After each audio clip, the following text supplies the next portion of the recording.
প্রশ্নটি দেখো, এখানে কি বলা হচ্ছে যে প্রকৃতিতে প্রাপ্ত মৌলের সংখ্যা কত। আমরা আমাদের বইটি যদি ভালোভাবে পড়ে দেখি তাহলে দেখব যে টোটাল আবিষ্কৃত মৌলের সংখ্যা হলো 118টি। এই 118টি মৌলকে আমরা দুইটা ভাগে ভাগ করতে পারি। একটি হলো প্রাকৃতিক, যেটা প্রকৃতিতে পাওয়া যায়, আরেকটি হলো কৃত্রিম, যেটা বিজ্ঞানীগণ গবেষণাগারে তৈরি করেন। তো এর সংখ্যাটি কত? প্রাকৃতিক হলো 98টি, আর গবেষণাগারে তৈরি হয় হলো 20টি। তো এখানে যেটা বলছে প্রকৃতিতে প্রাপ্ত মৌলের সংখ্যা কত, তাহলে সঠিক অ্যান্সার হবে কোনটি? 98টি। কিন্তু এই যে বাকি অপশনগুলো রয়েছে, এই অপশনগুলো কিন্তু আমাদের জানতে হবে। এটাই আমি তোমাদের বলছিলাম যে আমরা মূলত 210টি এমসিকিউ করব, কিন্তু 210টিকে যদি আমরা 4 দ্বারা গুণ করি তাহলে কত হবে? 400।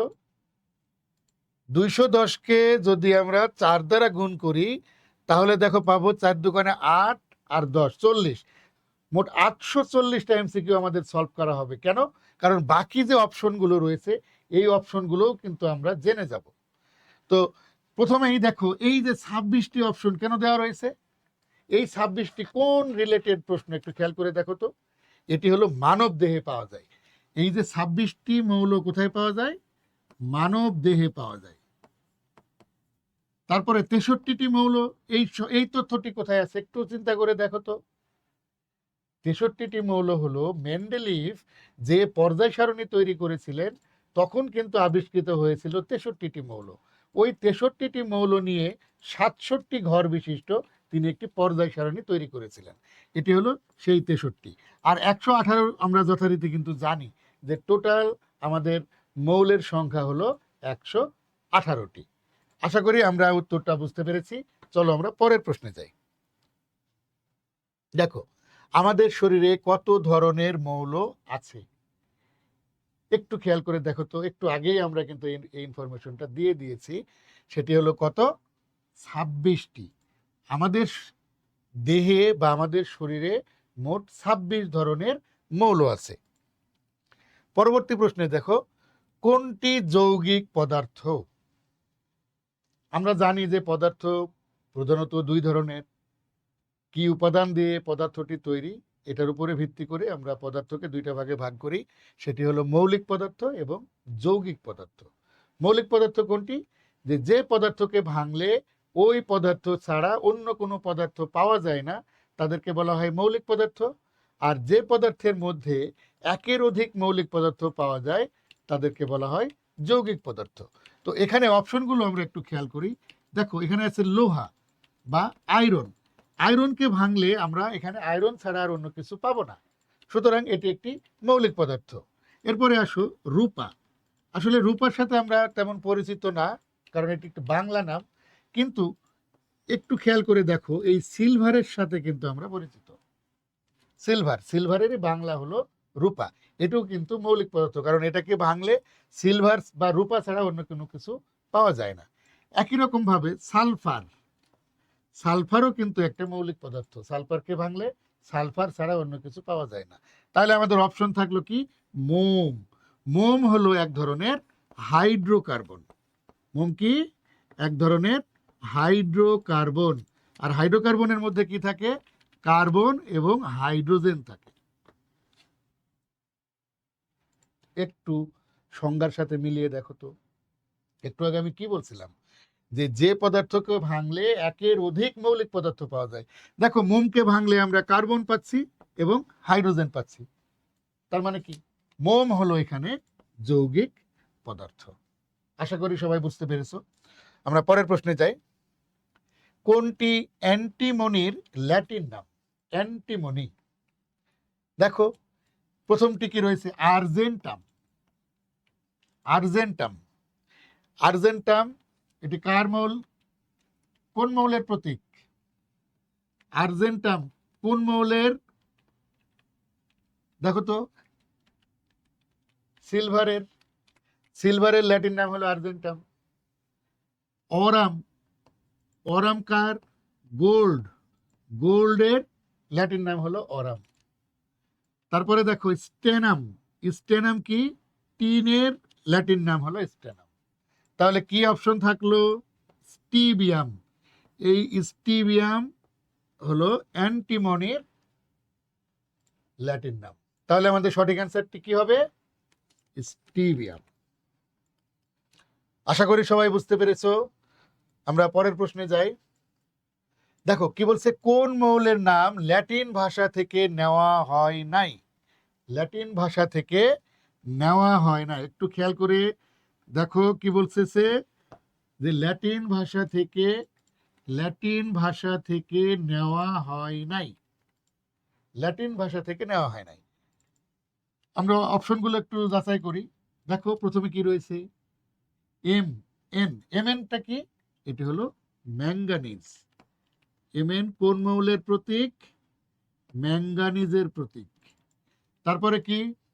এস বি, একটু আগে আমরা বলছিলাম স্টিবিয়াম। স্টিবিয়াম বা অ্যান্টিমনির প্রতীক হলো এস বি।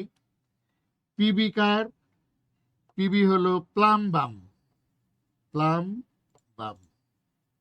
এরপরে এজিকার? আর্জেন্টাম। আর্জেন্টাম। আচ্ছা দেখো, এজিকার সিলভারের ল্যাটিন নাম, পিবি কার প্লামবাম বা লেডের ল্যাটিন নাম, এসবি কার স্টিবিয়াম বা অ্যান্টিমনির ল্যাটিন নাম। তাহলে ম্যাঙ্গানিজ, ম্যাঙ্গানিজ এটি কি? এটি একটি ইংরেজি মৌলের নাম থেকে নেওয়া। তার মানে সঠিক অ্যান্সার হলো আমাদের ম্যাঙ্গানিজ। ম্যাঙ্গানিজ। এরপরে আসো পটাশিয়ামের ল্যাটিন নাম। একটু আগে আমরা অলরেডি বলেছি প্লামবাম, এটি লেডের ল্যাটিন নাম। স্টেনাম টিনের ল্যাটিন নাম। ন্যাট্রিয়াম সোডিয়ামের ল্যাটিন নাম। তাহলে অপশন থাকলো কোনটা? খ নাম্বার হলো আমাদের অ্যান্সার। কারণ পটাশিয়ামের ল্যাটিন নাম হলো ক্যালিয়াম। এই ক্যালিয়াম থেকেই পটাশিয়ামের প্রতীক কে নেওয়া হয়েছে। কে, পটাশিয়ামকে আমরা কে দ্বারা প্রকাশ করি। পরবর্তী প্রশ্নে যাই। লেডের ল্যাটিন নাম, আমার মনে হয় যেটি আর ব্যাখ্যা করার কোনো প্রয়োজন নাই, এটা আমরা সবাই পারবো। লেডের ল্যাটিন নাম হলো প্লামবাম এবং লেডের প্রতীক হলো পিবি। লেডের প্রতীক হলো পিবি। পরের প্রশ্নে যাই। পারদ। পারদ এর ল্যাটিন নাম কোনটি? পারদের ল্যাটিন নাম কোনটি? প্রথম অপশনটি দেখো প্লামবাম, আমরা একটু আগেই জেনেছি প্লামবাম কার? লেডের ল্যাটিন নাম। ফেরাম, ফেরামটা কার ল্যাটিন নাম? আয়রনের ল্যাটিন নাম। উলফ্রাম, উলফ্রাম এর প্রতীক হলো ডাব্লিউ, এটি হলো টাংস্টেন। নামটা আমরা মনে রাখবো, টাংস্টেন। টাংস্টেন, টাংস্টেনের ল্যাটিন নাম হলো উলফ্রাম, প্রকাশ করা হয় ডাব্লিউ দিয়ে। তাহলে আমাদের অপশন যেটা বাকি থাকলো এটাই অ্যান্সার, সেটি হলো হাইড্রার জাইরাম। হাইড্রার জাইরাম, এটাকে আমরা এইচ জি দ্বারা প্রকাশ করি। এটির বাংলা নাম হলো পারদ। এটির বাংলা নাম কি? পারদ। তাহলে সঠিক অ্যান্সার হলো আমাদের হাইড্রার জাইরাম। পরেরটাই যাই। দেখো এখানে কি বলছে, টিনের প্রতীক কোনটি? আমরা অলরেডি আলোচনা করেছি যে টিনের ল্যাটিন নাম হলো স্টেনাম। ল্যাটিন নাম হলো স্টেনাম। এখানে আমরা প্রকাশ করি টিনকে কি দ্বারা? এস এন দ্বারা। তাহলে সঠিক অ্যান্সার কোনটা? ঘ। তাহলে এই টিআইটা কার? এটি হলো টাইটেনিয়াম। এটি হলো টাইটেনিয়ামের প্রতীক। পিবি কার? প্লামবামের প্রতীক। প্লামবামের প্রতীক বা লেডের প্রতীক। SB car? অ্যান্টিমনির প্রতীক। অ্যান্টিমনি, অ্যান্টিমনির প্রতীক হলো এস বি। তাহলে সঠিক অ্যান্সার কি আমাদের? ঘ নাম্বার, এস এন হলো টিনের প্রতীক। পরবর্তী প্রশ্নে যায়। দেখো এটা সবাই পারার উচিত। কি বলতেছে? টাংস্টেন। টাংস্টেন, অনেকে আমরা দেখো এখানে তিনটা অপশনের ভিতরে কিন্তু টি আছে, কিন্তু বিভ্রান্ত হওয়ার কিছু নাই। যদি তোমার অপশনগুলো ভালো করে বুঝে বুঝে তুমি করতে পারো তাহলে এটাও তুমি পারবা। কারণ বাকি যে মৌলগুলো দেখুন, টিআই দ্বারা আমরা কাকে বোঝাচ্ছি? টিআই দ্বারা কাকে বুঝছি? টাইটেনিয়াম। তারপরে টিএস দ্বারা কাকে বুঝছি? টিএস দ্বারা টেনোসাইনকে বোঝানো হয়। কাকে বোঝানো হয়? টেনোসাইন। টিএস দ্বারা কাকে বোঝানো হয়? টেনোসাইনকে বোঝানো হয়, টেনোসাইন। ওকে, তাহলে একটু আগে যেটা বলছিলাম, উলফ্রাম, উলফ্রাম, উলফ্রাম, এটি হলো কার? টাংস্টেন, টাংস্টেনের প্রতীক। তাহলে সঠিক অ্যান্সার হলো আমাদের খ, ডাব্লিউ। এরপরে কি এখানে কি বলতেছে দেখো, একটি ইলেকট্রনের প্রকৃত ভর কত? একটি ইলেকট্রনের প্রকৃত ভর কত? ঠিক আছে, ইলেকট্রনের প্রকৃত ভর কত এখানে জানতে চাওয়া হয়েছে। ইলেকট্রনের প্রকৃত ভর, এটাই কিন্তু আমাদের মুখস্থ বিদ্যা, তারপরেও আমাদের পারা উচিত। চলো বাকি অপশনগুলো আগে বিচার বিশ্লেষণ করি। এই যে প্রতীকটা 1.66 ইন্টু 10⁻⁻24 গ্রাম, এটি কোন মৌলের প্রতীক, কোন মৌলের মান বলতো?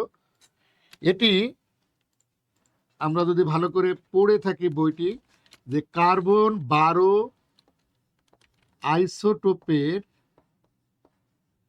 আইসোটোপের ভরের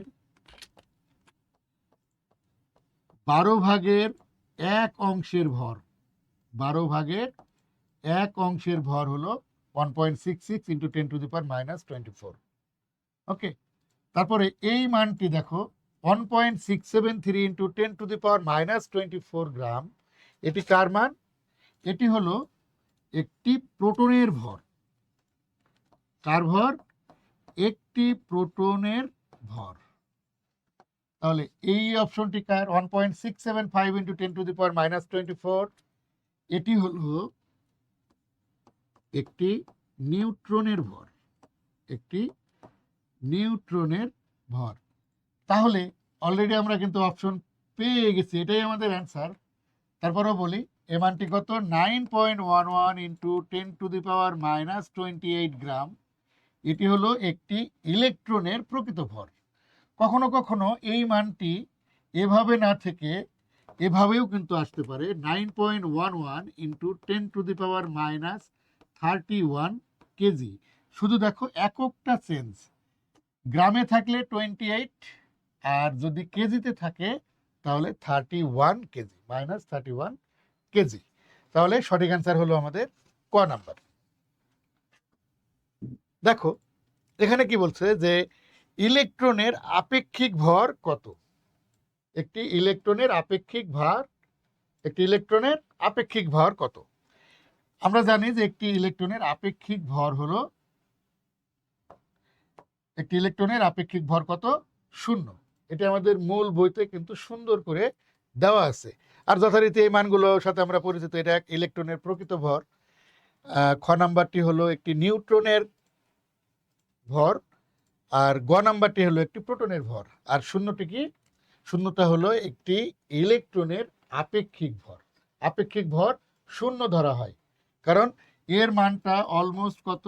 1/1800 কত 36 মেবি। এই মানটা অনেক নগণ্য একটি মান, নগণ্য মান। এই জন্য এটাকে আমরা প্রায় জিরোর কাছাকাছি হওয়ার কারণে এটাকে আমরা জিরো হিসেবে চিন্তা করি। ওকে, পরের প্রশ্নে যাই। এর পরের প্রশ্নটি দেখো, এটি কিন্তু ঢাকা বোর্ড 2025-এ এসেছে। এখানে বলতেছে 5টি প্রোটনের প্রকৃত ভর কত? একটু আগে আমরা যেটা জানলাম যে একটি প্রোটনের ভর, একটি প্রোটনের ভর হলো 1.673 ইন্টু 10⁻⁻24 গ্রাম। জাস্ট এখানে 5টির কথা জিজ্ঞেস করা হয়েছে, তাহলে 5টি প্রোটনের ভর কত হবে? 1.675 ইন্টু 10⁻⁻24 গ্রাম ইন্টু 5। দেখো তো রেজাল্ট কত আসে। আমরা একটু হিসাব করে দেখি। 1.673 মাইনাস 24 ইন্টু 5, তাহলে কত হয়? 8.365 ইন্টু 10⁻⁻24, 8.365 এই যে অ্যান্সার পেয়ে গেছি খ নাম্বার। 8.36 ইন্টু 10⁻⁻24 গ্রাম। আসলে বুঝে করতে পারলে কোনো প্রশ্নই কিন্তু কঠিন না, সবই সহজ। দেখো, একটি নিউট্রনের প্রকৃত ভর, আমরা এটা নিয়ে এর আগে যথেষ্ট কথা বলেছি। একটু খুঁজে দেখি। 1.673 ইন্টু 10⁻⁻24, এই যে ক নাম্বার, এটি হলো একটি নিউট্রনের প্রকৃত ভর। ঠিক আছে, পরের প্রশ্ন দেখো। আচ্ছা, এই প্রশ্নটি দেখি। একটি হাইড্রোজেন পরমাণুর প্রকৃত ভর কত? এই হাইড্রোজেন পরমাণুর প্রকৃত ভরকে আমরা সংক্ষেপে বলি AMU, অর্থাৎ অ্যাটমিক ম্যাস ইউনিট। এই হাইড্রোজেন পরমাণুর প্রকৃত ভরটি হলো, এটি মুখস্থ বিদ্যা, 1.67 ইন্টু 10⁻⁻24 গ্রাম। এটি আমরা বিশেষভাবে মনে রাখবো। আমাদের বইতে হয়তো এটা সরাসরি দেওয়া নাই, কিন্তু আমাদের এটা কিন্তু মনে রাখতে হবে। দেখো, একটি কার্বন 12 আইসোটোপের ভর কত? প্রশ্নটা একটু খেয়াল করে দেখো, কারণ এই জাতীয় প্রশ্ন আমরা যখন পরীক্ষার খাতায় দেখব, আমরা সবাই কিন্তু অ্যান্সার করব কোনটা জানো? যে এই যে দেখো, একদম ক নাম্বারই তোমাকে দিয়ে দিছে। কিন্তু আসলে এই প্রশ্নটি তুমি যেটি করে থাকো, অ্যান্সার করে থাকা মানে তোমার নাম্বার কিন্তু 0। কেমিস্ট্রিতে এই ধরনের প্রশ্নই কিন্তু বেশি আসে, তোমাকে কনফিউজ করে দিবে, তোমার জানা জিনিস সে ভুল করে দিবে। যখন তুমি বৃত্তটা ভরাট করে ফেলবা, তখনই তোমার সঠিক অ্যান্সারটা মাথায় আসবে, তখন তোমার কিন্তু আর কিছুই করার নাই। তাই একটু প্রশ্নগুলো ভালো করে খেয়াল করো, দেন তুমি সেটার অ্যান্সার করার চেষ্টা করো। দেখো, এখানে কি প্রশ্নটা ভালো করে খেয়াল করো, যে একটি কার্বন 12 আইসোটোপের ভর কত? একটি কার্বন 12 আইসোটোপের ভর কত? একটু আগে আমরা কি বলছিলাম, যে কার্বন 12 আইসোটোপের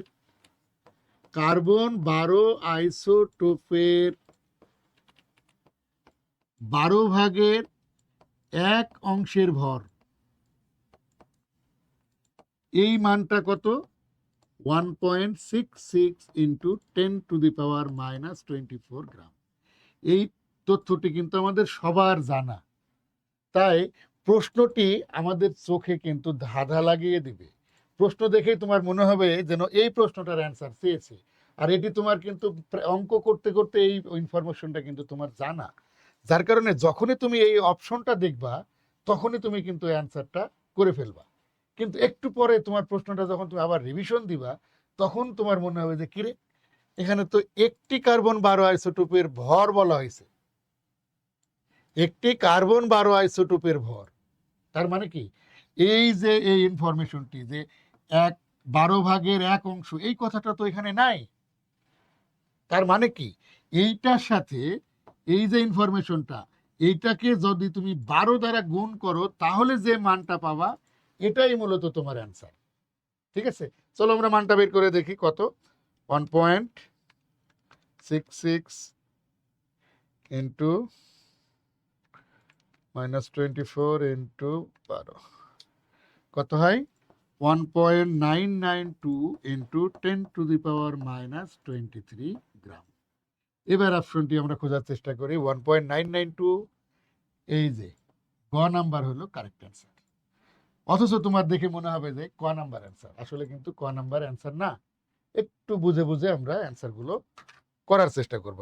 ওকে, পরের প্রশ্নটি দেখো, যে কোনটির ইলেকট্রন, প্রোটন আর নিউট্রন সংখ্যা সমান?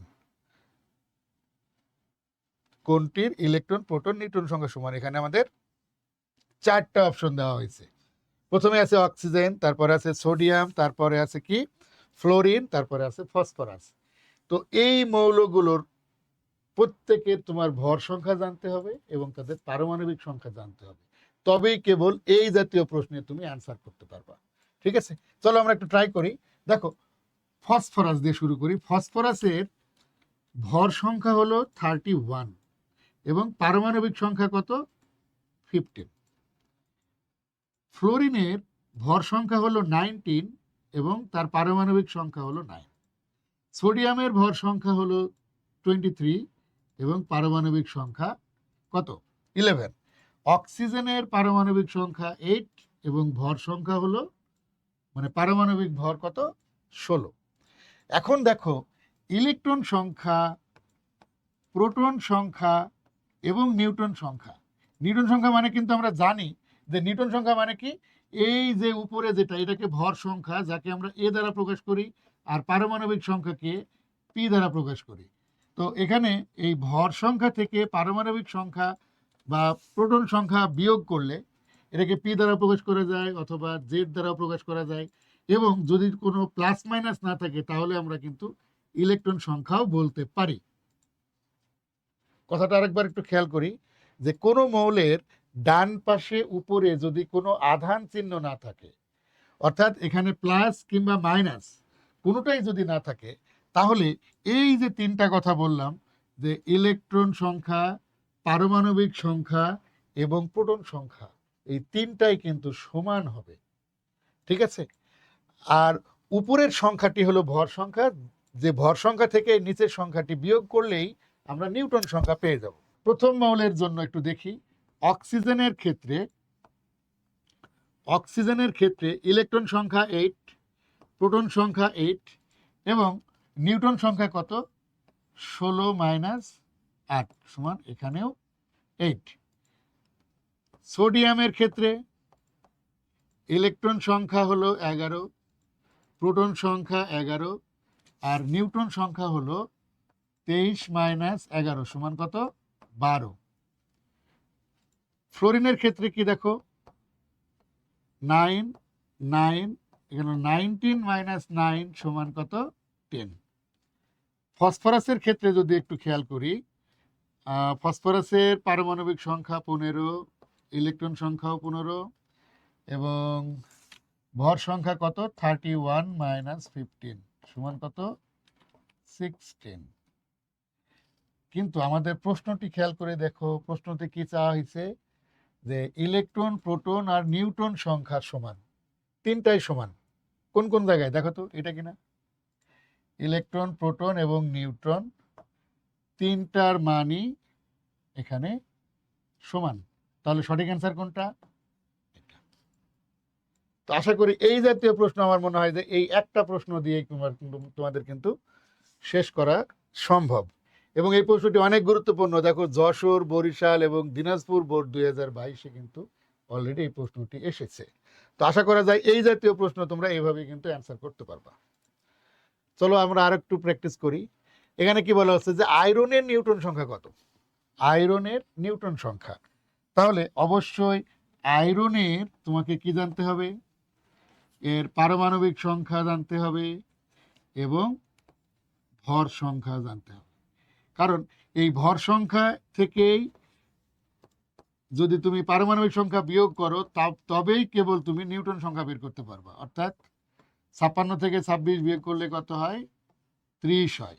তাহলে আমাদের সঠিক অ্যান্সার কত? অ্যান্সার হবে গ নাম্বার, 30। পরের প্রশ্নে যাই। ইলেকট্রোম্যাগনেটিক তত্ত্ব কে আবিষ্কার করেন? এটা মুখস্থ বিদ্যা। আমি মনে করি যদি তোমরা রাদারফোর্ডের মডেল ভালো করে পড়ে থাকো, তাহলে এই জাতীয় প্রবলেমটাও তোমরা সমাধান করতে পারবা। টোটালি মুখস্থ বিদ্যা, জ্ঞানমূলক। কি প্রশ্নটা? ইলেকট্রোম্যাগনেটিক তত্ত্ব আমরা জানি এটি আবিষ্কার করেন কে? ম্যাক্সওয়েল। তড়িৎ চুম্বকীয় তত্ত্ব যেটা, এটা কি আমরা বলি কি? ইলেকট্রোম্যাগনেটিক তত্ত্ব। পরের প্রশ্নে যাই। দেখো এখানে কি বলা হচ্ছে, একটি মৌল দিয়েছে, মৌলটির নাম হলো কিউ, যার পারমাণবিক সংখ্যা 19। এর শেষ ইলেকট্রনের কৌণিক ভরবেগ কত? শেষ ইলেকট্রনের কৌণিক ভরবেগ কত? আচ্ছা, এর জন্য আমাদের যেটা জানতে হবে, কৌণিক ভরবেগের সূত্র কি দেখো তো। এম ভি আর সমান কি? এন এইচ বাই 2 পাই। আচ্ছা, আরেকটি জিনিস দেখি, এই যে কিউ মৌলটি যার পারমাণবিক সংখ্যা হলো 19, এই মৌলটি আসলে কে? এই মৌলটি হলো পটাশিয়াম। এখন এই পটাশিয়ামের যদি আমরা ইলেকট্রন বিন্যাস করার চেষ্টা করি, দেখো তো, প্রথম শক্তি স্তরে পটাশিয়াম থাকে 2টি, দ্বিতীয় শক্তি স্তরে থাকে 8টি, তৃতীয় শক্তি স্তরে থাকে 8টি এবং চতুর্থ শক্তি স্তরে থাকে 1টি। তাহলে এখানে প্রশ্নে কি বলতেছে যে 19Q এর শেষ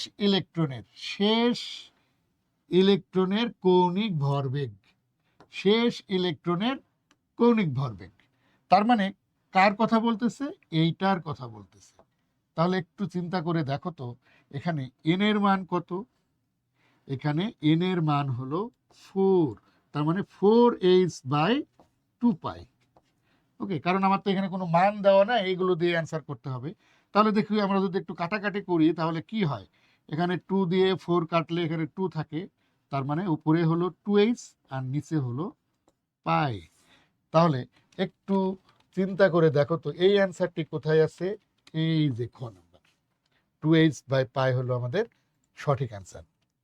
এটি কিন্তু অত্যন্ত গুরুত্বপূর্ণ একটা প্রশ্ন, যদি তোমরা বুঝে থাকো তাহলে এই জাতীয় প্রবলেম আসলে আশা করি সমাধান করতে পারবা। চলো, এই রিলেটেড আরো একটা প্রবলেম আছে, আমরা একটু পরে আবারও পাবো। এই যে আরেকটা পেয়ে গেছি, দেখো, ক্যালসিয়াম এর 3p অরবিটালের একটি ইলেকট্রনের কৌণিক ভরবেগ কত? কার? ভালো করে খেয়াল করো, এটা সিলেট বোর্ডে আসা প্রশ্ন 2025-এ, যে ক্যালসিয়ামের 3p অরবিটালের একটি ইলেকট্রনের কৌণিক ভরবেগ কত? যথারীতি আগের মতোই ক্যালসিয়ামের ইলেকট্রন বিন্যাসটি আগে আমাদের করে নিতে হবে। ক্যালসিয়াম, এটি হলো 20 নম্বর মৌল, তাহলে ইলেকট্রন বিন্যাস 1s2 2s2 2p6 3s2 3p6, এরপরে 4s2। এটি হলো টোটাল ক্যালসিয়ামের ইলেকট্রন বিন্যাস। কিন্তু একটু খেয়াল করে দেখো, আমার প্রশ্নে বলতেছে 3p অরবিটাল, তাহলে 3p, আসলে 3p অরবিটাল বুঝাইলেও আসলে মিন করতেছে কাকে জানো? মিন করতেছে কিন্তু 3 কে, কারণ n এর মান এখানে 3। এটুকু বুঝতে পারলে এখন কিন্তু ঠিক আগের অঙ্কের মতোই এখন তুমি পারবা। অর্থাৎ সূত্রটা যদি আমরা দেখি, দেখো, mvr সমান কি? nh/2 পাই। তাহলে n এর মান কত? 3, তাহলে 3h/2 পাই। দেখো তো এরকম কোনো অপশন আছে কিনা? 3h/2 পাই, এই যে গ নাম্বার, এটি হলো অ্যান্সার। তাহলে আশা করা যায় এই জাতীয় প্রশ্ন এখন থেকে আর তোমাদের ভুল হবে না, তোমরা সবাই পারবা। এটি মুখস্থ বিদ্যা। বলতেছে প্লাঙ্ক ধ্রুবকের মান কত? একটি প্লাঙ্ক ধ্রুবকের মান কত? এটি আমরা সবাই পারবো, এই জন্য আমি আর বেশি কথা বাড়াইলাম না। সেটি হলো 6.626 into 10⁻⁻34 metre square KG per second, metre square KG per second. তবে একটা ইনফরমেশন জানিয়ে রাখি, এই এককটি সবসময় থাকবে এমন কোনো কথা নেই, এর বাইরেও আরেকটি ইনফরমেশন থাকতে পারে, সেটি হলো joule second. Metre square KG per second যা, জুল সেকেন্ডও কিন্তু তাই। তাহলে এইটার এককের সময় আমরা একটু খেয়াল করে দেখব যে এককটি ঠিক আছে কিনা। ঠিক আছে, এটি হলো প্লাঙ্ক ধ্রুবকের মান, এবং এটি কিন্তু অনেক গুরুত্বপূর্ণ একটি প্রশ্ন। দেখো, পরপর অলরেডি 4টা বোর্ডে এই প্রশ্নটি চলে আসছে, 20, 21, 22, 23 সাল, 4টা সালে কিন্তু বিভিন্ন বোর্ডে এই প্রশ্নটি এসেছে। এটা আমরা খেয়াল রাখবো, কারণ আমাদের যখন এসএসসি পরীক্ষা হবে, পরীক্ষার প্রশ্নটা কিন্তু এমনভাবে ডিজাইন করা হয় যেন A+ পাইতে কষ্ট হয়, কিন্তু পাস করার জন্য সহজ। যার বইয়ের সঙ্গে ন্যূনতম একটি যোগাযোগ আছে তার জন্য কিন্তু ফেল করা কঠিন। ঠিক আছে, চলো আমরা পরের প্রশ্নে যাই। কি বলা হচ্ছে যে বোর পরমাণু মডেল অনুসারে কোনটির বর্ণালী ব্যাখ্যা করা যায়? দেখো, বোর পরমাণু মডেলে আসলে কি বলছে? বোর পরমাণু মডেলে বলতেছে যে এই মডেল অনুসারে হাইড্রোজেন অথবা হাইড্রোজেন সদৃশ, অর্থাৎ ইলেকট্রন বিন্যাস হাইড্রোজেনের মতো এরকম কোনো মৌল বা কোনো আয়নের বর্ণালী ব্যাখ্যা করা যায়। তো এখানে যে অপশনগুলো আছে একটু খেয়াল করো। হাইড্রোজেনের মতো কে, এখানে হিলিয়াম, হিলিয়ামের কথা কি বলতেছে? হিলিয়ামের ইলেকট্রন সংখ্যা নরমালি 2টা, তাহলে এখানে হিলিয়াম প্লাস আছে, তার মানে কত? এখানে ইলেকট্রন সংখ্যা এখন কত আছে? এইটার ক্ষেত্রে ইলেকট্রন সংখ্যা আছে 1টি। এটি তো অবশ্যই না, কারণ এখানে ইলেকট্রন আছে কয়টা? হিলিয়াম এখানে 2টা আছে, এখানে ইলেকট্রন আছে 2টা। লিথিয়াম প্লাস, লিথিয়ামের পারমাণবিক সংখ্যা হলো 3। লিথিয়াম প্লাস মানে এখানে ইলেকট্রন সংখ্যা আছে বর্তমানে 2টা। আর শুধু লিথিয়ামের ক্ষেত্রে যদি যাই, লিথিয়ামে তো যথারীতি এখানে পারমাণবিক সংখ্যা 3 এবং এখানে ইলেকট্রনও আছে 3টা। তাহলে আমি যে ইনফরমেশনটা বললাম যে হাইড্রোজেন কিংবা হাইড্রোজেন সদৃশ, এখানে হাইড্রোজেনের উপস্থিতি যেহেতু নাই, কিন্তু হাইড্রোজেনের মতো ইলেকট্রন সংখ্যা কার আছে একটু বলো তো? অবশ্যই সেটি হিলিয়াম প্লাস। দেখো, এরকম একটা ইনফরমেশন যদি আমার জানা থাকে তাহলে এই জাতীয় প্রবলেম কিন্তু আমি সহজেই সমাধান করতে পারবো। ঠিক আছে, পরের প্রশ্নে যাই। দেখো কি বলছে, সমান সংখ্যক ইলেকট্রন বিদ্যমান কোনটির? এখানে 3টা করে মৌল এবং বা মৌলের আয়ন দেওয়া আছে। এখানে আমাদেরকে বের করতে হবে যে কোন 3টা মৌল বা তাদের আয়নের মধ্যে সমান সংখ্যক ইলেকট্রন আছে। ঠিক আছে, একটু খুঁজে বের করার চেষ্টা করি। দেখো, প্রথমে যেটা বলতেছে এখানে কি আছে? নাইট্রোজেন। নাইট্রোজেনের আমরা জানি ইলেকট্রন সংখ্যা হলো 7, সোডিয়ামের ইলেকট্রন সংখ্যা হলো 11, অক্সিজেনের হলো 8, কিন্তু 2 থাকার কারণে 2টা যোগ হবে অর্থাৎ 10। তার মানে এই 3টা যে জোড়া, এই জোড়ার ভিতরে কিন্তু আমাদের সমান সংখ্যক ইলেকট্রন নাই।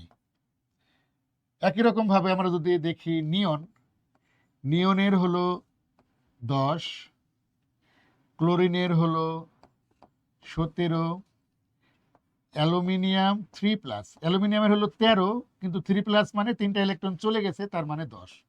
তাহলে এখানেও দেখো সমান হচ্ছে না, তাহলে এটাও বাদ। এখন দেখো আয়রন, আয়রনের কত?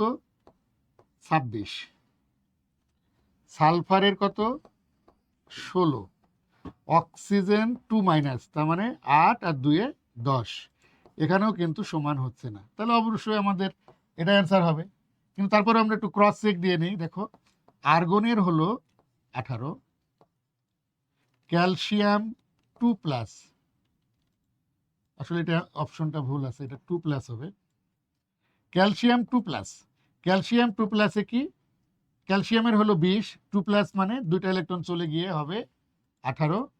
আর ক্লোরিনের হলো 17, কিন্তু ক্লোরিনের উপরে মাইনাস থাকার কারণে একটা ইলেকট্রন যোগ হবে, এখানেও 18। তাহলে দেখো 3টার ক্ষেত্রে আমাদের ইলেকট্রন সংখ্যা সমান, সেক্ষেত্রে আমাদের অ্যান্সার হবে গ। এখানে কিন্তু 2+ হবে। হ্যাঁ, দেখো ছোট্ট একটা প্রশ্ন, কিন্তু কত ইনফরমেশন কিন্তু আমার যাচাই বাছাই করতে হবে, এবং 1 মিনিটের মধ্যে এগুলো যদি তুমি প্র্যাকটিস করতে থাকো নিয়মিত, তবেই কিন্তু তোমার এগুলো আয়ত্তে আসবে। নেক্সট, পটাশিয়ামের এম শক্তি স্তরে কতটি ইলেকট্রন আছে? এইটা যদি জানতে হয় তাহলে বোরের যে মডেল, ওই মডেল অনুসারে যে ইলেকট্রন বিন্যাসের কথা বলা হয়েছে, ওই ইলেকট্রন বিন্যাস অর্থাৎ 2n² দ্বারা ইলেকট্রন বিন্যাসটা কিন্তু আমাদের জানতে হবে। তো এখানে দেখো আমাদের কি জানতে হবে? পটাশিয়াম এর পারমাণবিক সংখ্যা জানতে হবে 19। তাহলে পটাশিয়ামের আমরা জানি যে প্রথম শক্তি স্তরে 2টা, পরের শক্তি স্তরে 8টা, তৃতীয় শক্তি স্তরে 8টা, এবং ফাইনালি একটা ইলেকট্রন থাকে। তো এদের মধ্যে প্রথম শক্তি স্তর, দ্বিতীয় শক্তি স্তর, তৃতীয় শক্তি স্তর এবং চতুর্থ শক্তি স্তর, 4টা শক্তি স্তর আছে। এবং এই শক্তি স্তরগুলোকে আমরা জানি যে ইংরেজি কে দিয়ে এদের নামকরণটা শুরু হয়, অর্থাৎ প্রথম শক্তি স্তরকে কে শেল বলা হয়, দ্বিতীয় শক্তি স্তরকে এল, তৃতীয় শক্তি স্তরকে এম এবং চতুর্থ শক্তি স্তরকে বলা হয় এন। তাহলে একটু খেয়াল করে দেখো, আমাদের প্রশ্নের সাথে মেলাও। প্রশ্নে কি বলছে যে এম শক্তি স্তরে কয়টা ইলেকট্রন আছে। এম শক্তি স্তরে কয়টা ইলেকট্রন, এম এ কয়টা আছে দেখো তো, এখানে কয়টা আছে, 8টা। তাহলে আমাদের সঠিক অ্যান্সার কি, খ নাম্বার 8। ওকে, চলো পরের প্রশ্নে যাই। ক্রোমিয়ামের এম শক্তি স্তরে কতটি ইলেকট্রন আছে? আমার মনে হয় তোমাদের সামনে যদি খাতা থাকে তোমরা একটু নিজেরাই ট্রাই করো, এই অ্যান্সারটা কিন্তু পারবা। আমি আর বিস্তারিত ব্যাখ্যায় গেলাম না, শুধু আমি এটা বলি যে ক্রোমিয়ামের পারমাণবিক সংখ্যা কত, 24। এই ইনফরমেশনটা কিন্তু তোমাকে মাস্ট জানতে হবে, ক্রোমিয়ামের 24। তাহলে এখানে কত, 2 8 2, মানে চতুর্থ শক্তি স্তরে 2। এখন দেখো 24 পূরণ হতে আর কয়টা লাগে, 12 লাগে, তাই না? 12 যদি লাগে, আমরা ইতিমধ্যে জেনেছি প্রথম শক্তি স্তরকে বলা হয় কে, দ্বিতীয় শক্তি স্তরকে এল, তৃতীয় শক্তি স্তরকে এম, চতুর্থ শক্তি স্তরকে এন। এখন আমাদের প্রশ্নে বলতেছিল এখানেও এম শক্তি স্তরে কয়টা, তাহলে এখানে এই যে এম আমি পেয়েছি, এম এ দেখো কয়টা ইলেকট্রন আছে, 12টি ইলেকট্রন রয়েছে। তাহলে আমাদের সঠিক অ্যান্সার কত, 12। তবে তোমাদের এখনো যাদের এই যে মৌলের নাম, অনেকেই আমরা হয়তো 1 থেকে 20 পর্যন্ত কষ্ট করে মনে রেখেছি, কিন্তু 21 থেকে 30 পর্যন্ত মৌলগুলো মনে রাখতে খুব কষ্ট হয়, এরকম হয় না? তো তোমাদের জন্য চলো আজকে এমন একটা ছোট্ট একটা ট্রিক্স বলবো, যেখানে মাত্র 10 সেকেন্ডে, কয় সেকেন্ডে, 10 সেকেন্ডে তোমরা 21 থেকে 30 পর্যন্ত মৌলের নাম একদম সঠিক এবং নিখুঁতভাবে বলা শিখে যাবে। চলো আমরা ট্রিকটা শিখে আসি। আমরা লিখবো, একটা ছন্দ জানবো যে সায়েন্স টিচার ভুল করে মানি ব্যাগ ফেলে কলম নিয়ে ক্লাসে যান। কি বললাম দেখো, 2বার পড়ো, দেখো তোমার এটা মুখস্থ হয়ে যাবে, যে সায়েন্স টিচার ভুল করে মানি ব্যাগ ফেলে কলম নিয়ে ক্লাসে যান। আবারও বলি, সায়েন্স টিচার ভুল করে মানি ব্যাগ ফেলে কলম নিয়ে ক্লাসে যান। সায়েন্স আমরা এটা শুরু করবো 21 নাম্বার, টিচার হলো 22 নাম্বার, ভুল হলো 23 নাম্বার, করে হলো 24 নাম্বার, মানিব্যাগ হলো 25 নাম্বার, ফেলে হলো 26 নাম্বার, কলম হলো 27, নিয়ে হলো 28, ক্লাসে হলো 29 এবং জান হলো 30।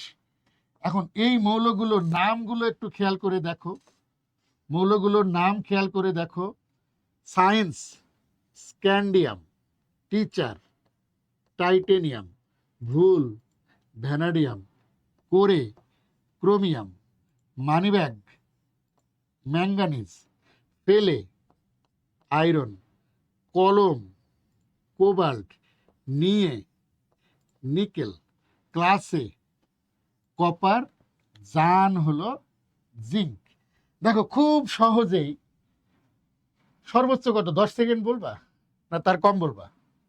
সায়েন্স টিচার ভুল করে মানিব্যাগ ফেলে কলম নিয়ে ক্লাসে যান, আমার মনে হয় সর্বোচ্চ 5 সেকেন্ড। 5 সেকেন্ডের ভেতরে দেখো তোমরা এই 30টা মৌল, অর্থাৎ 21 থেকে 30 পর্যন্ত এই যে 10টা মৌল তোমরা কিন্তু জেনে যাচ্ছ।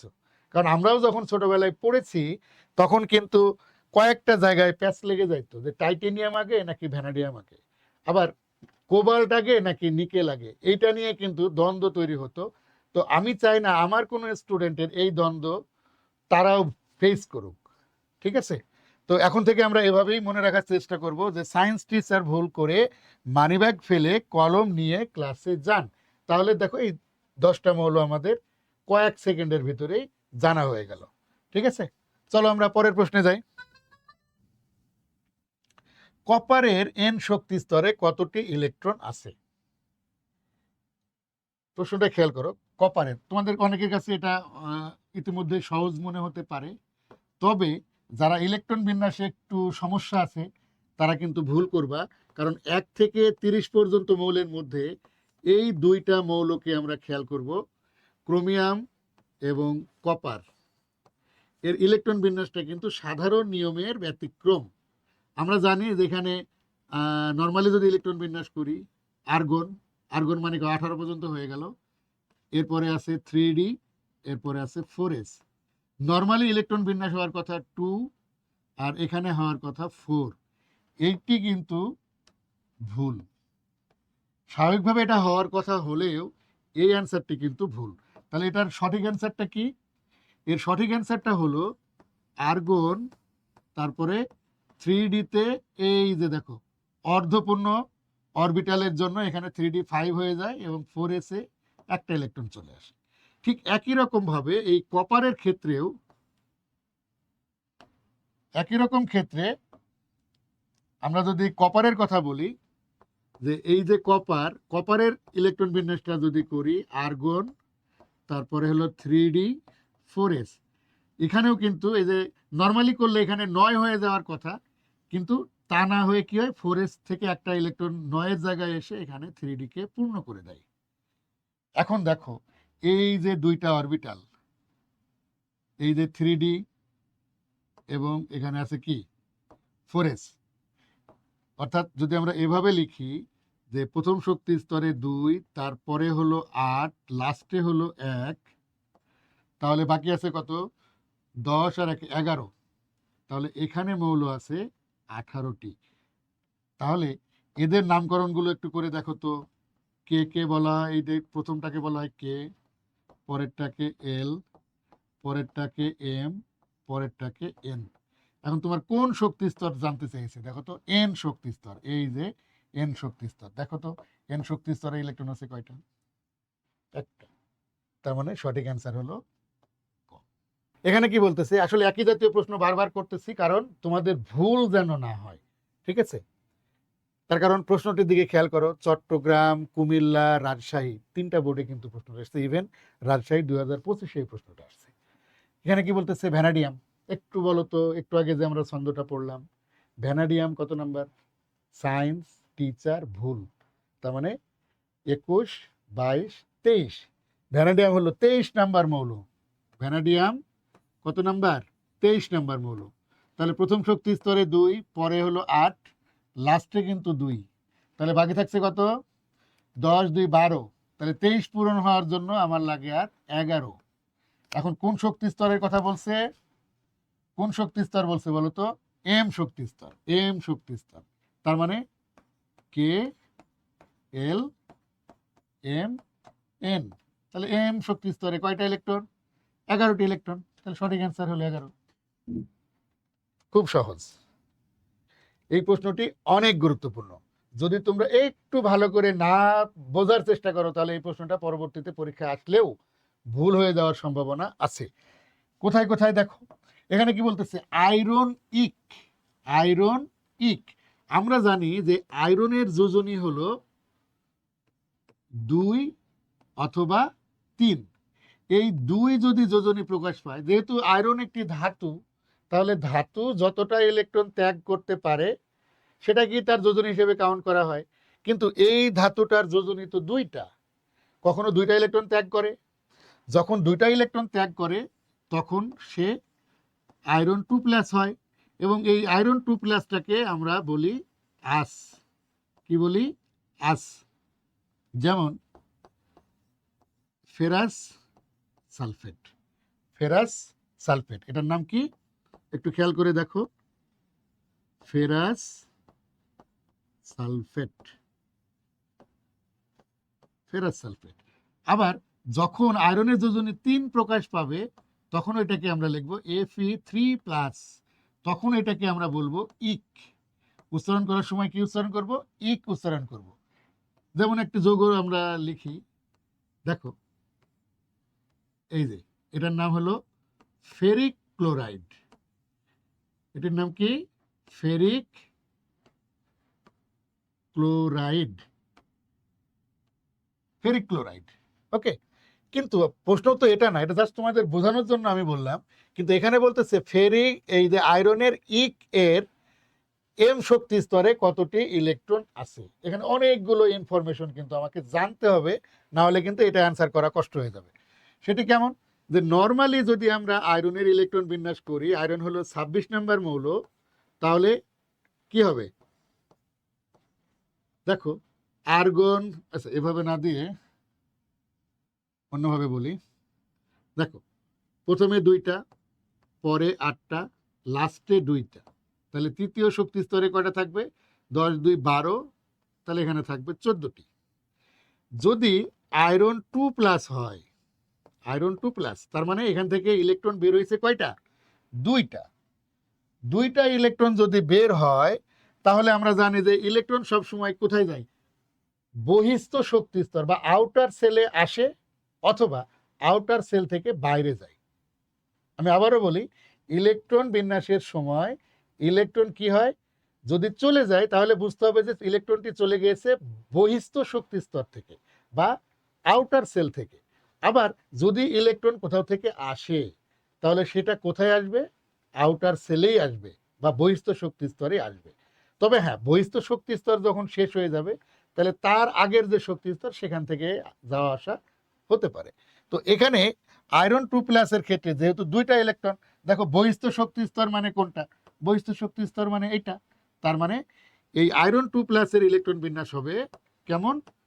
2 8 14। কিন্তু আমাকে তো বলা হচ্ছে ইক। ইক মানে কোনটা? এই যে এটা, 3টা ইলেকট্রন এখান থেকে যাওয়াইতে হবে, বা এখান থেকে চলে গেছে কয়টা ইলেকট্রন? 3টা। 3টা যদি হয়, তাহলে আরো একটা ইলেকট্রন, 2টা তো অলরেডি গেছে, তাহলে আরেকটা ইলেকট্রন কোথায় থেকে যাবে? এইখান থেকে বের হবে। তাহলে তখন কি হবে ইলেকট্রন বিন্যাসটা? 2 8 13, 2 8 13। এটাই দেখো আমাদের অ্যান্সার আছে। কারণ এটিকে বলা হয় কে, এটা হলো এল, এটা এম। আমাদেরকে জানতে চাওয়া হয়েছে এম শক্তি স্তরে কয়টা ইলেকট্রন আছে। তাহলে কত? 13। এই যে ঘ নাম্বার হলো অ্যান্সার। বোঝা গেছে? আশা করি বুঝতে পারছো। পরবর্তী প্রশ্নে যাই। এখানে বলতেছে n সমান 3 এবং l সমান 2 উপশক্তি স্তরের জন্য কোনটি সঠিক? এখানে আমাদের অনেকগুলো ইনফরমেশন জানতে হবে। ওকে, আমরা জানি যে একটি অরবিটালের নামকরণ হয় মূলত n প্লাস l এর মান থেকেই, যেখানে n হলো শক্তি স্তর। n কি? শক্তি স্তর। এই শক্তি স্তরগুলো কিন্তু আমরা অলরেডি দেখছি। এই যে এখানে 2, এটা 3, এটা 3, এটা 3, এগুলো হলো সব n এর মান। ঠিক আছে? কিন্তু এল এর মান আমরা জানি 4টা হয়। এল এর মান 0 হতে পারে, 1 হতে পারে, 2 হতে পারে, কিংবা 3 হতে পারে।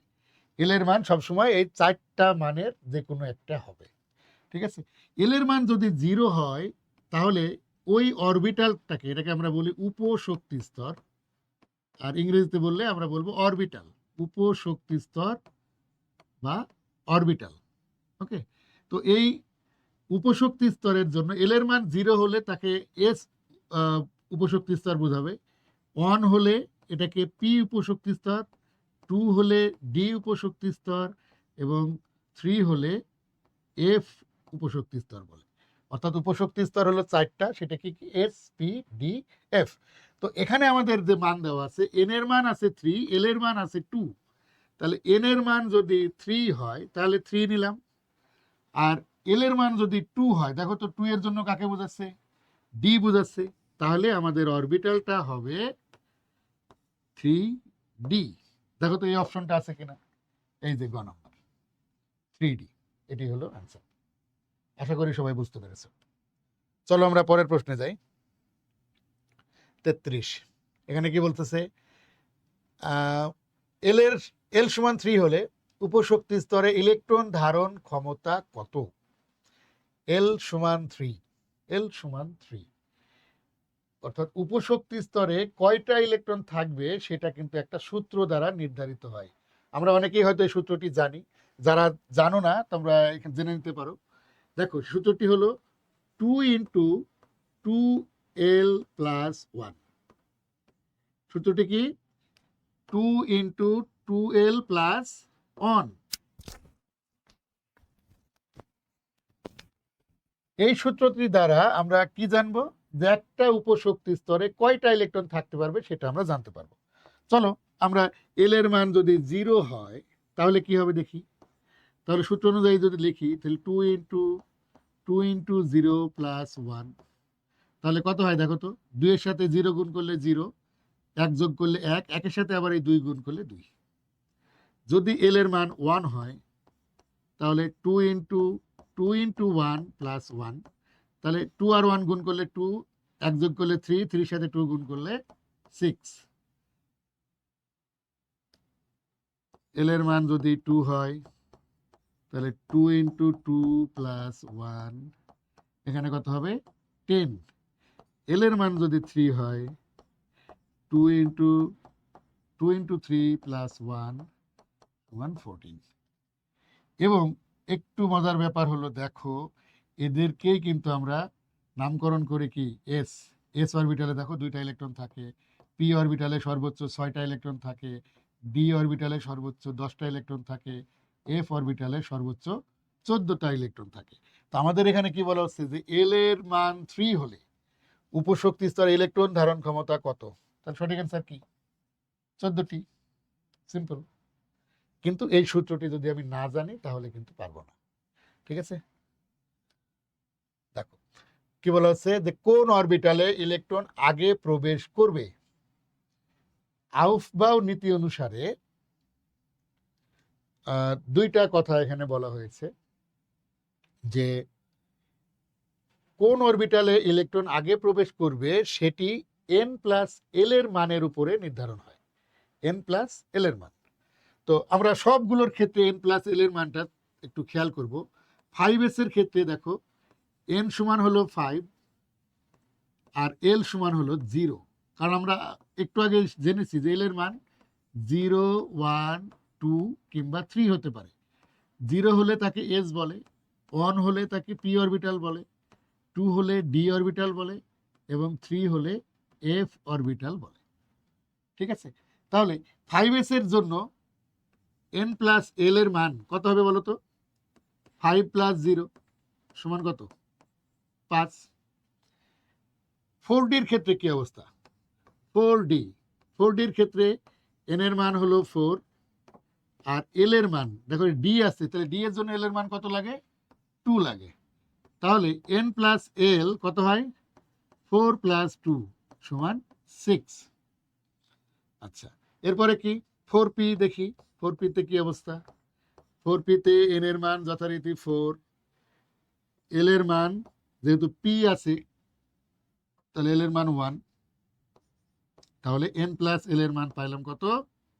এন প্লাস এল এর মান 4 প্লাস 1 সমান 5। এবার 4f দেখি। 4f এর ক্ষেত্রে এন এর মান হলো 4, এল এর মান এফ আছে, এফ জন্য এল এর মান 3, তার মানে এন প্লাস এল এর মান কত পাইলাম? 4 প্লাস 3 সমান 7। একটু মানগুলো খেয়াল করে দেখি। এখানে এন প্লাস এল এর মান একটি মান পেলাম 5, একটি পাইলাম 6, আবার 5, আবার 7। তাহলে মানগুলো যদি আমরা একটু এক জায়গায় করার চেষ্টা করি তাহলে আমরা কি কি পাইলাম? একটার মান পাইলাম হলো 5, 5, 6, 7। দেখো 5, 5, 6, 6, 7। আমরা একটু আগে যে সূত্রটি বলার চেষ্টা করছিলাম যে আউফবাউ নীতি অনুসারে দুটি অরবিটাল বা একাধিক অরবিটালের মধ্যে এন প্লাস এল এর মান যার কম, এন প্লাস এল এর মান যার কম সেখানে ইলেকট্রন আগে প্রবেশ করবে, আর যার তুলনামূলক বেশি সেখানে ইলেকট্রন পরে প্রবেশ করবে। তো এই হিসাব করলে আমরা অলরেডি এই দুইটা অরবিটালের ক্ষেত্রে 6 এবং 7 এন প্লাস এল এর মান, তাহলে 6 এ আগে যাবে 7 এ পরে যাবে, এই দুটো আইডেন্টিফাই করতে পারছি। অর্থাৎ এই দুইটা নিয়ে আমার কোনো প্রবলেম নাই। কিন্তু প্রবলেমটা হলো এখানে, কারণ এন প্লাস এল এর মান এই যে এখানে এবং এখানে 5s এবং 4d এর ক্ষেত্রে 5s এবং 4p এর ক্ষেত্রে 5s এবং 4p এর ক্ষেত্রে এই দুইটা ক্ষেত্রে এন প্লাস এল এর মান পাস হয়ে গেছে, সমান সমান হয়ে গেছে। এই সমান সমান হলে আমাদের কি করতে হবে? তাহলে তখন দ্বিতীয় সূত্রটা ব্যবহার করতে হবে। দ্বিতীয় সূত্রটা কি? যে যখন এন প্লাস এল এর মান সমান হয়ে যাবে তখন যেই অরবিটালের এন এর মান কম সেখানে ইলেকট্রন আগে প্রবেশ করবে। কার মান কম? এন এর মান কম। তাহলে এই দুইটা অরবিটালের ক্ষেত্রে দেখো তো 5s আর 4p এর জন্য এন এর মান কম কার? অবশ্যই 4p। তাহলে এই 4টা অরবিটালের মধ্যে ইলেকট্রন বিন্যাসের ক্ষেত্রে কি হবে? আগে 4p তে যাবে, 4p এর পরে যাবে 5s, 5s, 5s এর পরে কোথায় যাবে? 6 কার? 4d, 4d, তারপরে যাবে কোথায়? 4f। মানে এই 4টা অরবিটালের মধ্যে ইলেকট্রন আগে কোথায় যাবে তাহলে? কি বলতেছে? ইলেকট্রন আগে কোথায় যাবে? 4p, 4p তে যাবে। তাহলে আমাদের উত্তরে অপশন কোথায় 4p আছে? এই যে গ নাম্বার হলো সঠিক অ্যান্সার। তোমরা যারা বোঝো না ভিডিওটি আরেকবার একটু টেনে দেখো, তাহলে দেখবা যে একদম ক্লিয়ার হয়ে যাবে। কারণ এই জাতীয় প্রশ্ন কিন্তু তোমার সিকিউতেও দেওয়া হবে। তোমার এই ইনফরমেশনটা যদি জানা থাকে তাহলে সিকিউ এর প্রশ্ন কিন্তু তুমি খুব সহজেই সমাধান করতে পারবা।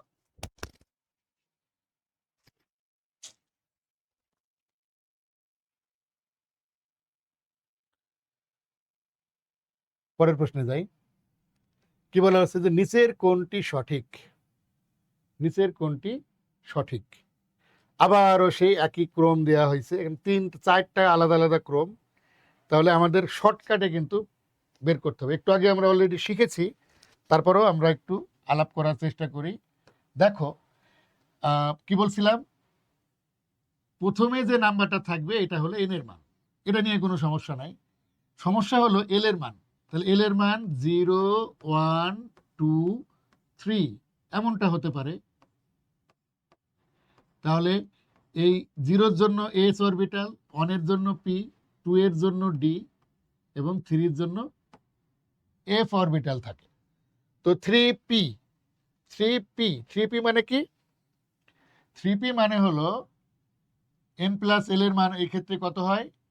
3p, p মানে হলো 1, তার মানে এখানে হলো 4। 4s, 4s এর জন্য কত হয়?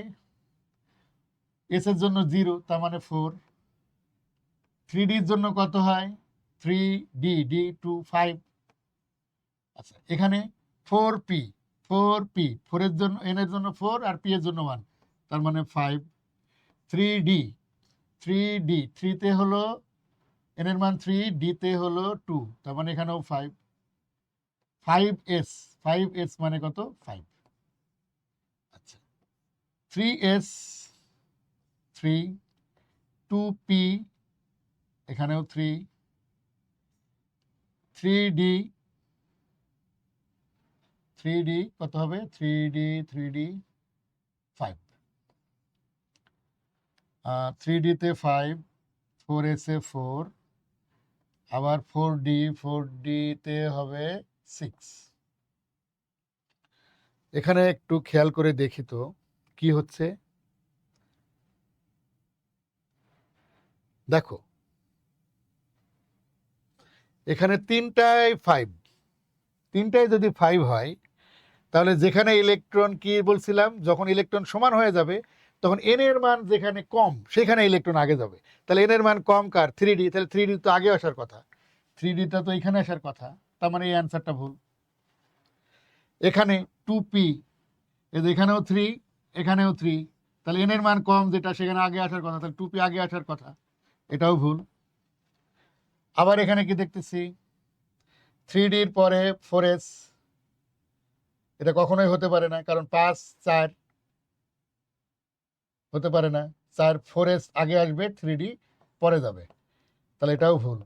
কিন্তু এখানে সঠিক কি কারণে দেখো, এখানে 4, 4, 5, তাহলে এই দুইজনের সাথে আমার একটু কম্পেয়ার করতে হবে যে যখন দুইটা সমান হয়ে গেছে তখন এন এর মান কম যার সেখানে ইলেকট্রন আগে যাবে। তাহলে দেখো তো 3p-র জন্য এন এর মান কম কত? 3, তাহলে 3 তারপরে হলো 4, 4-এ যাবে, তার মানে সঠিক অ্যান্সার হলো আমাদের ক নাম্বার। ঠিক আছে, চলো পরের প্রশ্নে যাই। এখানে কি বলছে? ইলেকট্রন বিন্যাস মেনে চলে। এই যে ইলেকট্রন বিন্যাসের একটা স্ট্রাকচার দেওয়া রয়েছে, n-1 d10 ns2। তাহলে এর আগে কিন্তু আরো কিছু আছে। হ্যাঁ, তো এখানে দেখো আমরা যেটা জানছিলাম একটু আগে, যে সায়েন্স টিচার ভুল করে মানিব্যাগ ফেলে কলম নিয়ে ক্লাসে যান। দেখো, ক্রোমিয়াম, কপার, জিঙ্ক, আয়রন সবগুলো কিন্তু এই 21 থেকে 30-এর মধ্যেই রয়েছে। তবে কোন মৌলের ইলেকট্রন বিন্যাসটা এইরকম, আমরা একটু যাচাই করি। দেখো, ক্রোমিয়ামের ক্ষেত্রে যদি দেখি, তাহলে প্রথমে আর্গন 18, ক্রোমিয়াম হলো 24 নাম্বার মৌল, কপার হলো 29 নাম্বার মৌল, জিঙ্ক হলো 30 নাম্বার মৌল, আয়রন হলো 26 নাম্বার মৌল। তাহলে এটার ইলেকট্রন বিন্যাস কেমন? 18 পর্যন্ত, তারপরে কি 3d4s, তার মানে এখানে 1, এখানে 5, তাহলে 3d5 এখানে কিন্তু নাই। কপারের ক্ষেত্রে দেখি, আর্গন 18 গেল, 18, তারপরে 3d4s, এখানে 1, এখানে 10, এখানে 10 মিলছে, কিন্তু NH2 এটা কিন্তু না, এখানে 1 আছে। এখানে দেখো আর্গন 3d4s, তাহলে 4s2, তাহলে এখানে 18, 2 20, আর 10 30। দেখো তো এই স্ট্রাকচারটা মিলতেছে কিনা এটার সাথে, এটার সাথে।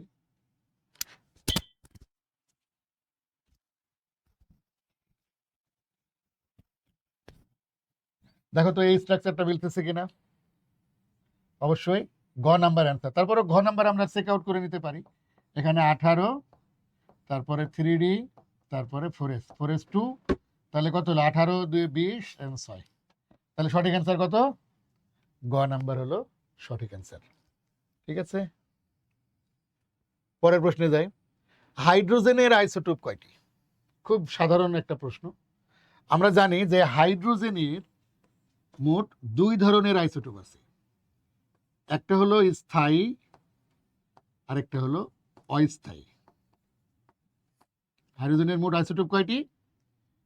7টি।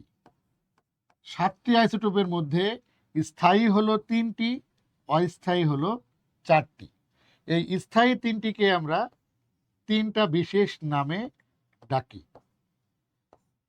হাইড্রোজেন, দেখো 3টার পারমাণবিক সংখ্যা সমান, কিন্তু ভর সংখ্যা ভিন্ন। তো এই যে মাঝের মূল, প্রথমটাকে বলা হয় প্রোটিয়াম, তারপর একটা ডিউটেরিয়াম, তারপর একটা ট্রিটিয়াম। অনেক সময় এই আইসোটোপকে তোমরা এভাবেও দেখবা, এভাবেও দেখবা, এভাবেও দেখতে পারো। এই যে ডিউটেরিয়াম, ট্রিটিয়ামে থেকে টি নেওয়া হয়েছে, ডিউটেরিয়াম থেকে ডি। তাহলে এই 3টা হলো আইসোটোপ স্থায়ী। আর আরও রয়েছে 4টি। 4টি আইসোটোপ কি কি? প্রথমটি হলো এরকম 4, পরেরটি 5, পরেরটি 6, এবং পরেরটি হলো 7। তাহলে আমার প্রশ্ন করা হয়েছে কি হাইড্রোজেনের আইসোটোপ কয়টি? তাহলে অবশ্যই এটাই হলো আমাদের অ্যান্সার। হাইড্রোজেনের আইসোটোপ কয়টি? 7টি। কিন্তু যদি এই কয়টির আগে বা আইসোটোপের আগে স্থায়ী কিংবা অস্থায়ী শব্দটি যোগ করে দিত, যে স্থায়ী আইসোটোপ কয়টি, তখন অ্যান্সার হতো 3টি। আবার যদি কখনো বলতো যে অস্থায়ী আইসোটোপ কয়টি, তখন অ্যান্সার হতো 4টি। কিন্তু যেহেতু স্থায়ী অস্থায়ী কোনোটাই বলে নাই, তখন আমাদের অ্যান্সার লিখতে হবে 7টি। এভাবেই কিন্তু এমসিকিউ এর তথ্যগুলো কিন্তু সব সময় একটু খেয়াল করে পড়তে হবে। ঠিক আছে, এই যে দেখো যেটা বলছিলাম ওইরকম প্রশ্ন আবার চলে আসছে। দেখো ঢাকা এবং কুমিল্লা বোর্ডে এই প্রশ্নটি এসেছিল। এখানে বলতেছে হাইড্রোজেনের প্রাকৃতিক আইসোটোপ কয়টি? প্রাকৃতিক মানে স্থায়ী আইসোটোপ, আর কৃত্রিম মানে অস্থায়ী আইসোটোপ, যেটা বিশেষভাবে তৈরি করা হয়। বলো তো কয়টি? অবশ্যই এটি সবাই পারার কথা, এটি হবে 3টি। নেক্সট, হাইড্রোজেনের শেষ আইসোটোপের নিউট্রন সংখ্যা কত? একটু আগে দেখো তো আমরা কোথায় যেন পড়ছিলাম, এখানে একটু দেখো। শেষ আইসোটোপ মানে কি? এটি, তাই তো? তাহলে এখানে নিউটন সংখ্যা বের করতে বলছে। দেখো তো আমরা এখন নিউটন সংখ্যা বের করতে পারবো না। নিউটন সংখ্যা কোনটা? ভর সংখ্যা থেকে পারমাণবিক সংখ্যার বিয়োগফল। অর্থাৎ এখানে নিউটন সংখ্যা কত? 7 - 1 সমান কত? 6। তাহলে আমাদের এই প্রশ্নটিতে বলতেছে হাইড্রোজেনের শেষ আইসোটোপের নিউট্রন সংখ্যা কত? উত্তর কত? 6টি। আশা করি আমার মনে হয় যে আইসোটোপ রিলেটেড প্রবলেম আর আমাদের ভেতরে থাকার কথা না। ঠিক আছে, এখন কি বলতেছে অ্যালুমিনিয়ামের একটি পরমাণুর ভর কত? এটার জন্য কি করতে হবে? এই প্রশ্নটি মূলত আমরা সমাধান করলে কি হবে, আমাদের অলরেডি গ নাম্বারের একটা সিকিউতে অনেক সময় প্রশ্ন আসে, সেই প্রবলেম কিন্তু সলভ হয়ে যাবে। দেখো মনে পড়ে কিনা যে কোনো মৌলের আপেক্ষিক পারমাণবিক ভর, এটা সমান হলো মৌলটির, যে মৌলের কথা বলবে মৌলটির একটি পরমাণুর ভর, একটি পরমাণুর ভর বাই কার্বন 12 আইসোটোপের 12/1 অর্থাৎ 1.66 ইন্টু 10⁻⁻24 গ্রাম। একটু দেখো তো অ্যালুমিনিয়ামের আপেক্ষিক পারমাণবিক ভর, এটা আমাদের মুখস্থ বিদ্যা না? তাহলে অ্যালুমিনিয়ামের একটি পরমাণুর ভর, একটি পরমাণুর ভর কত হবে? এই যে 1.66 ইন্টু 10⁻⁻24 গ্রাম, এটার সাথে কত গুণ করব? আপেক্ষিক পারমাণবিক ভর। অ্যালুমিনিয়ামের আপেক্ষিক পারমাণবিক ভর আমরা জানি 27, তাহলে 27 দ্বারা এটা গুণ করে দাও। 27 দ্বারা গুণ করলে কি হয় দেখো তো, 1.66 ইন্টু 24 মাইনাস 27, দেখো 4.482 ইন্টু 10⁻⁻23 গ্রাম। এই অপশনটি কোথায় আছে? এই যে ক নাম্বার, এটি হলো অ্যান্সার। খুব সহজ। তাহলে কোন মৌলের একটি পরমাণু ভর বের করতে বললে কি করব? ওই মৌলের আপেক্ষিক পরমাণুর ভরকে 1.66 ইন্টু 10⁻⁻24 দ্বারা গুণ করব, তাহলে উত্তরটা পেয়ে যাব। দেখো ক্যালসিয়াম ফসফেট যৌগের আপেক্ষিক আণবিক ভর কত? তাহলে এখানে যদি এটা 5 অধ্যায়ের প্রশ্ন, তারপরে আমরা একটু প্র্যাকটিস করি। দেখো কি বলতেছে, ক্যালসিয়াম ফসফেট। মূলত এই প্রশ্নের অ্যান্সার করতে হলে কি করতে হবে? আমাদের যোজনী জানতে হবে। নাম্বার 1 যোজনী জানতে হবে, এবং পাশাপাশি কোন মৌলের কি জানতে হবে, এটা কি বলে, পারমাণবিক ভর জানতে হবে। পারমাণবিক ভর আর যোজনী জানলেই কেবল এই জাতীয় প্রশ্ন অ্যান্সার করতে পারবে, আদারওয়াইজ পারবে না। ঠিক আছে, তো এখানে কি বলা আছে দেখো, যে ক্যালসিয়াম, আমরা জানি যে ক্যালসিয়ামের যোজনী হলো 2, আর ফসফেট, ফসফেট একটি যৌগমূলক। এই যৌগমূলকের এই যে আয়ন চিহ্ন থেকে তুমি বলতে পারবা যে যোজনী কত, এর যোজনী হলো 3। তো ক্যালসিয়াম এবং ফসফেট আমরা পাশাপাশি বসাবো, বসানোর পরে কি করব, যোজনীটাকে ইন্টারচেঞ্জ করাবো, অর্থাৎ অদল বদল করাবো। তাহলে ক্যালসিয়ামের যোজনীটা আমরা এই থেকে ব্র্যাকেট করে এখানে 2 লিখে দিলাম, আর ফসফেটের যোজনীটা যে ক্যালসিয়ামের কাছে লিখে দিলাম। তাহলে যেটা হলো, এটির নামই হলো ক্যালসিয়াম ফসফেট। তাহলে যোজনী জানা থাকলে কিন্তু যে কোনো যৌগ আমরা নির্ভুলভাবে গঠন করতে পারি। Calcium phosphate. এখন দেখো এখানে বলতেছে এর আণবিক ভর কত। তাহলে আণবিক ভর বের করতে হলে আমরা কি কি আছে দেখো তো, এখানে 3টা আছে ক্যালসিয়াম। তাহলে ক্যালসিয়ামের পারমাণবিক ভর, ক্যালসিয়ামের পারমাণবিক ভর হলো 40। ওকে, তাহলে 3 ইন্টু 40, তার মানে 120। দেখো তো এখানে ফসফেট আছে কয়টা, ফসফরাস আছে কয়টা? 2টা।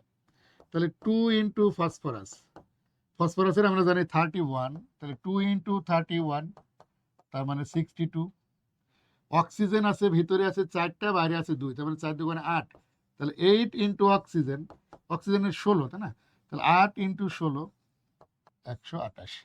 টোটাল কত যোগ করে দাও, 10, 7 থেকে 1, 3 আর 6 9, 2 11 1, 8 থেকে 1 3, 310 আছে অ্যান্সার।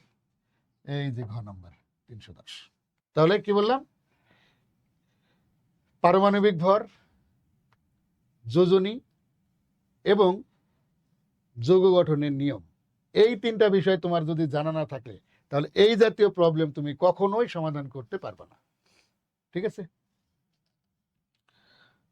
নেক্সট, এইগুলো একেবারেই মুখস্থ বিদ্যা। আমাদের তৃতীয় অধ্যায়ের একদম লাস্টের দিকে এই প্রবলেমগুলো রয়েছে। বিভিন্ন যে তেজস্ক্রিয় আইসোটোপ রয়েছে, ওই আইসোটোপগুলোর কোন আইসোটোপটি কোন কাজে ব্যবহার করা হয় এটি আমরা বই থেকেই পড়ে নিতে পারবো। তারপরে চলো আমরা একটু দেখি যে টিউমারের উপস্থিতি নির্ণয়ে কোনটি ব্যবহার করা হয়। এটি সঠিক অ্যান্সার কোনটা? কোবাল্ট।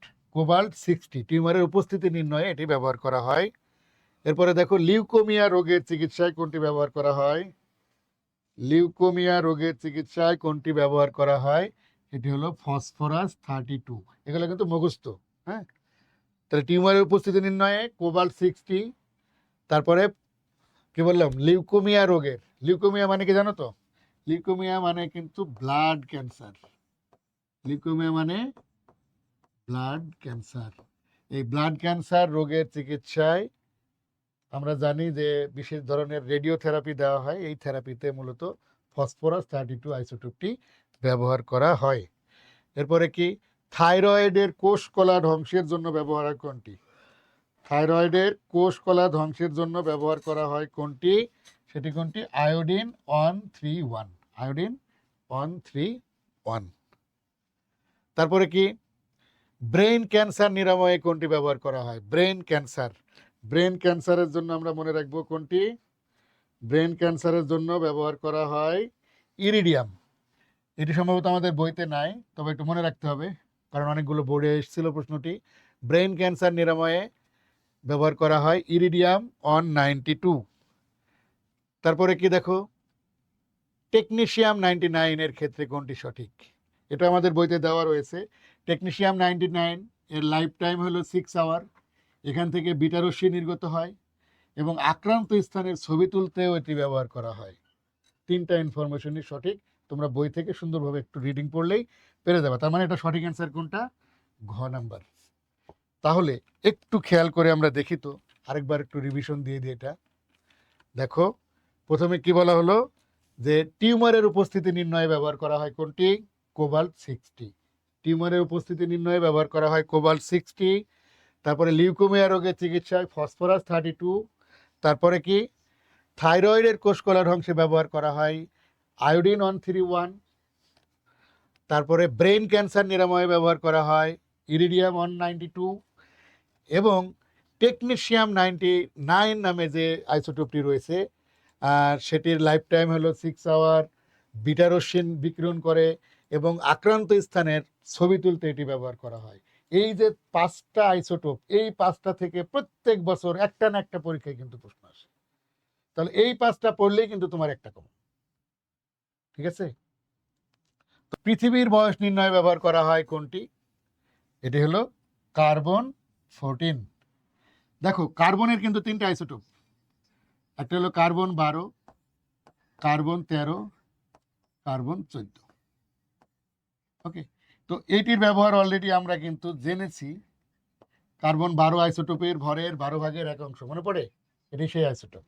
আর এই আইসোটোপটা পৃথিবী সহ বিভিন্ন প্রাচীন বস্তু, যেটার হাজার হাজার বা লক্ষ লক্ষ বছর আগে কোনো ফসিল যদি পাওয়া যায় ওইটাকে কার্বন ডেটিং টেস্ট বলা হয়।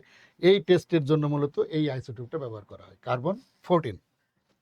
এরপরে কি দেখো, এই প্রশ্নটি গত বছর এই যে 2025-এ এসছে যশোর বোর্ডে, বলছে যে উক্ত আয়নে ইলেকট্রন সংখ্যা কত? আমরা কি জানি যে ইলেকট্রন সংখ্যাটা কি? ইলেকট্রন সংখ্যাটা কি? ইলেকট্রন সংখ্যা হলো তোমার পারমাণবিক সংখ্যার সমান, কিন্তু এখানে কি দেওয়া আছে? ডি প্লাস দেওয়া আছে। তার মানে ইলেকট্রন ডি প্লাস সংখ্যক ইলেকট্রন এখান থেকে কিন্তু বের হয়ে গেছে। ঠিক আছে? তাহলে ইলেকট্রন যেহেতু বের হয়ে গেছে, তাহলে ওইটা আমাকে বাদ দিয়ে দিতে হবে। কোথা থেকে? পারমাণবিক সংখ্যা থেকে। তাহলে এটার ইলেকট্রন সংখ্যা কেমন দাঁড়াবে? এ মাইনাস ডি। অনেকে হয়তো বোঝো না, আমি আরেকটু বিষয়টা ক্লিয়ার করি। এই যে মৌলটি এক্স, এই এক্স মৌলে জেড এর মান হলো এ, আর এর মান কত দেওয়া আছে এখানে? বি। ঠিক আছে? তাহলে এন এর মান কত হবে? জেড মাইনাস এ। তাহলে জেড এর মান এখানে কত দেওয়া আছে? বি মাইনাস এ। এটা হলো নিউটন সংখ্যা। আর প্রোটন সংখ্যা কত? জেড এর মানের সমান, তার মানে এ এর সমান। তাহলে এই প্রোটন সংখ্যা যেটা, সেটাই তো ইলেকট্রন সংখ্যা হবে। তাহলে ইলেকট্রন সংখ্যা কত? ইলেকট্রন সংখ্যাও কিন্তু এই প্রোটন সংখ্যা বা এর সমান। কিন্তু এখানে যেহেতু ডি প্লাস দেওয়া আছে, তাহলে ওই প্লাসটা কি করবো আমরা মাইনাস করে দিব। তাহলে মাইনাস করলে কত হয়, এ মাইনাস ডি। এইটা হলো আমাদের অ্যান্সার। এই যে গ নম্বর, এ মাইনাস ডি হলো।